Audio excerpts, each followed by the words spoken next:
Wagon Train Massacre. Fanny Kelly's capture by Sioux warriors. Wyoming, 1864. Two of the most savage-looking of the party rushed up into my wagon, with tomahawks drawn in their right hands. With their left hands, they seized me and pulled me violently to the ground. Fanny Kelly's wagon train had just been ambushed by 250 Sioux warriors, armed with rifles, bows, and war clubs. Subscribe to Native Legends and History Stories for America's most harrowing survival tales. What terrible series of misunderstandings led to this deadly encounter that would forever change how settlers viewed their journey west? In 1864, the Kelly party's 5 wagons rolled across Wyoming, carving a path through the prairie. Oxen bound by worn harnesses trudged forward, kicking up dust. Many other wagon trains moved along the Oregon Trail that season, all driven by the same ambition. Just over those hills lies the gateway to paradise, Franklin Kelly announced, pointing toward the distant horizon, where purple mountains rose against cloudless blue skies. His wife, and he nodded, her calloused hands gripping the wagon seat as they navigated another rocky stretch. Their wagon led the small caravan of 5. The Wakefields followed close behind, then the Laramie family, and finally the Taylors and Mr. Sharp bringing up the rear.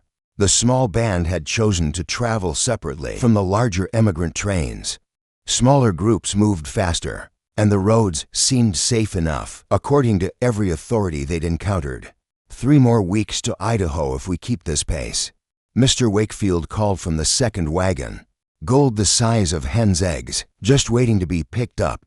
At Fort Laramie they'd pause to replenish supplies and gather information. The military officers had been dismissive of any concerns about hostile Indians. Those stories are greatly exaggerated, the fort commander had chuckled, stamping their travel papers. The Sioux signed treaties last year. They're peacefully hunting buffalo 50 miles north of here. He tapped the map with military precision. Follow this route and you'll reach Idaho without seeing anything more dangerous than prairie dogs. Similar assurances greeted them at Horseshoe Creek's telegraph station. Just days earlier, the station operator had looked up from his instruments, annoyed at the interruption. "Ma'am, if I telegraphed east, every time someone spotted a hunting party, we'd crash the entire system," he told Fanny with a patronizing smile. "The Indians around here are more interested in trading than fighting. Been quiet for months." Franklin Kelly had studied the man's face. "You'd tell us if there was real danger on." "My honor, sir. The road ahead is clear all the way to South Pass." These professional assessments convinced the party to proceed without fear. They even declined to join a larger caravan for the sake of making better time. 20 miles a day instead of 12. That meant reaching the gold fields before the first snow that particular evening, July 12th. They'd made camp near clear spring water. The setting sun cast long shadows across their circle of wagons as Mary Wakefield skipped between them, her golden curls bouncing with each step. At 7 years old, she'd somehow maintained her spirit through the grueling journey. "Miss Fanny, look what I found." The child held up a prairie flower, its purple petals still dewy fresh. "It's beautiful," Mary Fanny replied, tucking it behind the girl's ear, "like a little piece of heaven." Mr. Wakefield sat on his wagon, tongue-tuning a well-traveled fiddle. The campfire crackled as coffee boiled in a blackened pot, and the scent of beans and bacon filled the air. This routine had become comfortingly familiar over the 8 weeks since leaving Kansas. "Ladies and gentlemen," Wakefield announced with theatrical flourish. Raising his bow, "I present the Idaho anthem." His fiddle struck up a lively tune as his rich tenor voice carried across the quiet prairie. "Ho for Idaho, where fortune's river flows, where gold lies thick upon the ground, and every man a fortune's found." Little Mary's sweet high voice joined the chorus. The child twirled beside the fire, her homespun dress billowing around skinny legs. Even the oxen seemed to lift their heads at the music. "Sing with us, Mr. Taylor." Mary called, but the taciturn man just smiled and continued cleaning his rifle, a ritual he performed each evening. With methodical precision, Franklin Kelly leaned against his wagon wheel, watching his wife set out 10 plates for supper. The scene felt perfect, 5 families united in purpose, sharing a final meal before reaching their destination. The evening light bathed everything in a golden glow that seemed to promise the future they all sought. "I believe we'll be there by month's end," Kelly said, accepting a steaming cup from Fanny. "And not a bit of trouble the whole way." Mrs. Laramie nodded from where she sat, mending a shirt. "The Lord has blessed our journey." None of them noticed the sudden silence of the birds in the cottonwoods, or how the prairie dogs had disappeared into their burrows. The music and laughter masked any warning signs. As the sun slipped below the horizon, "Another day's journey tomorrow," Wakefield announced, setting down his fiddle. "And each mile brings us closer to our fortune." The travelers settled into their evening routine, unaware that just beyond the ridge, painted warriors were applying war colors to their faces and horses. Scouts had been tracking the small wagon train for 2 days, counting its members, assessing its defenses. Their reports had traveled back to the main camp, where a war council determined these settlers were perfect targets, isolated, poorly armed, and completely unaware. As darkness fell across the prairie, Fanny Kelly wrote in her journal, "By candlelight, the scenery around us filled our hearts with joy. Today we travel peacefully onward, with visions bright as the western sky. Our small party moves quickly toward the promised land." She couldn't know these would be the last peaceful words she would write. For many months by this time tomorrow, half their party would lie dead upon the blood-stained grass, and she would be a captive, facing an unimaginable ordeal.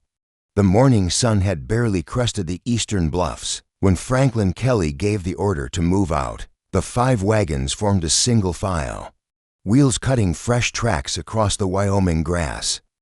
No one in the party sensed the watching eyes, tracking their movement from the distant ridgeline. At midday, they stopped to rest the oxen near a shallow creek. The animals drank deeply, while Mary Wakefield collected wildflowers along the bank. The July heat shimmered across the plains, distorting the distant hills into wavy mirages. "Water barrels need filling," Franklin called, wiping sweat from his brow. "We may not find another creek before nightfall."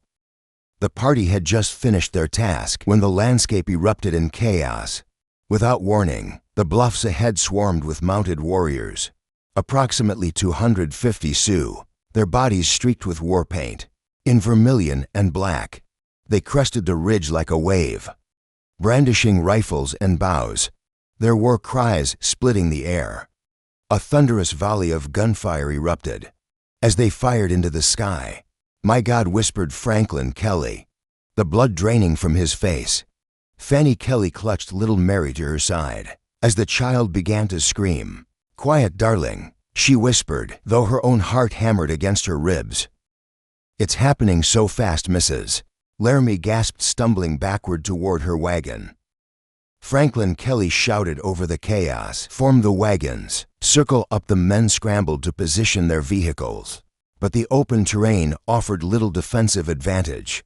The Sioux warriors encircled them in seconds, whooping and shouting as they tightened their noose. Wakefield raised his rifle, his knuckles white against the wooden stock. "No, Fanny." Kelly grabbed his arm. "There are too many.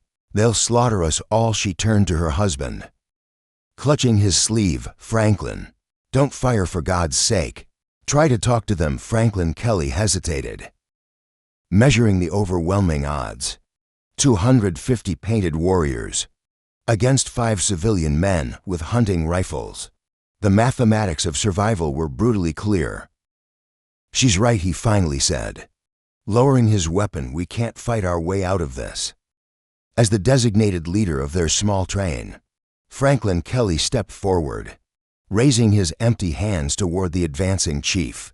The Sioux leader, an imposing figure, adorned with eagle feathers and beaded ornaments, spurred his pony forward, his face painted with red and black stripes, remained impassive as he approached. How? The chief called out, raising his hand. In what appeared to be a peaceful greeting. I am Ottawa, he announced in broken English. Thumping his chest, war chief of Ogallala Sioux. He grinned, revealing teeth stained with tobacco. Good Indian me keep. Good Indian hunt buffalo and deer. Ottawa dismounted and extended his hand to Fanny Kelly. The settlers exchanged uncertain glances as the chief's band followed his example, crowding around the wagons and insisting on shaking everyone's hand repeatedly. What do you want, Franklin? Asked, his voice steady despite his fear. Ottawa's eyes flicked toward Kelly's fine bay horse. Trade, he said, pointing. My horse for your horse. Franklin's jaw tightened. The bay was his prized possession, a racing horse he'd brought all the way from Missouri.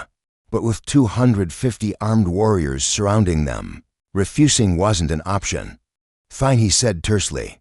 Handing over the reins, Ottawa smiled broadly, revealing yellow teeth. Now food.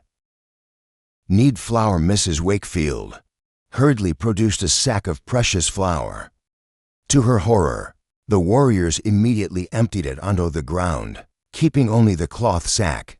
What are they doing? She whispered to Fanny. That was almost the last of our supplies. Just let them take what they want, Fanny replied softly. We must keep them calm until help comes. For nearly an hour, the charade of friendliness continued. The warriors rifled through their possessions, taking clothing despite the summer heat cold. Soon one warrior explained unconvincingly, as he seized a woolen jacket. Fanny Kelly, attempting to maintain some semblance of normality, pointed to her worn-out shoes. If you take our things, I need moccasins. A young warrior surprisingly produced a beautifully beaded pair, handing them to her with an inscrutable expression. Throughout this tense exchange, little Mary clung to Fanny's skirts, her eyes wide with fear. Mrs. Laramie sat rigid on her wagon seat, clutching her Bible so tightly. Her knuckles turned white. Fanny Kelly kept scanning the horizon, hoping desperately for the dust cloud that would signal approaching travelers. They had passed another wagon earlier that morning. Perhaps they would catch up soon. Ottawa suddenly gestured to the trail ahead. You go now, we no trouble you. The settlers exchanged skeptical glances, but prepared to continue their journey. As they resumed their trek, warriors flanked them on both sides, herding them like cattle. After approximately a mile, Fanny Kelly called for a halt. Ahead lay a narrow ravine flanked by steep rocky walls. A perfect place for an ambush. We can't go that way, he announced firmly. Ottawa's face darkened. You go, he insisted, gesturing again toward the ravine. No, Franklin replied. Standing his ground, we'll make camp here instead. For a moment tension crackled between them. Then unexpectedly Ottawa's demeanor shifted. Good, we eat together. Then we sleep on hills, he declared. Waving toward the surrounding bluffs, relief washed over the settlers. Perhaps they had misread the situation. Maybe these were just hungry hunters seeking provisions. We'll prepare a meal, Fanny offered. Already reaching for her cooking implements, Taylor began gathering firewood, while Mr. Wakefield retrieved cooking pots from his wagon. The atmosphere relaxed slightly as the settlers busied themselves with familiar tasks. Ottawa's warriors dismounted, lounging in small groups, watching the preparations with predatory eyes. Mrs. Larimore leaned close to Fanny as they arranged cooking supplies. I don't trust them, she whispered. The way they're watching us. Before Fanny could respond, the air exploded with gunfire. The peaceful facade shattered as warriors leveled their weapons and fired in unison. Through the cloud of gun smoke, Fanny saw Mr. Laramie running desperately toward the creek. Mr. Wakefield stumbled forward a few steps, then collapsed, blood blossoming across his chest. His fiddle still in the wagon. Would never play Ho for Idaho again. Taylor fell backward, a rifle ball having torn through his forehead. His dying gaze fixed on Fanny in those final seconds. as if imploring her to remember what happened here. Mersharp dropped just feet away, instantly killed by multiple arrows. Frank, their loyal servant, collapsed at Fanny's feet, his body bristling with arrows. Like a terrible pincushion, the ground turned dark with spreading blood. Miraculously, Franklin, Kelly, and their other servant, and he managed to duck behind a wagon wheel. Avoiding the first volley, they scrambled toward the creek, bullets kicking up dirt at their heels. Pandemonium erupted as warriors swarmed the wagons. They tore off canvas covers, smashed open trunks with tomahawks, and scattered the settle's possessions across the blood-soaked ground. China plates, shattered clothing flew through the air, and family Bibles were trampled on.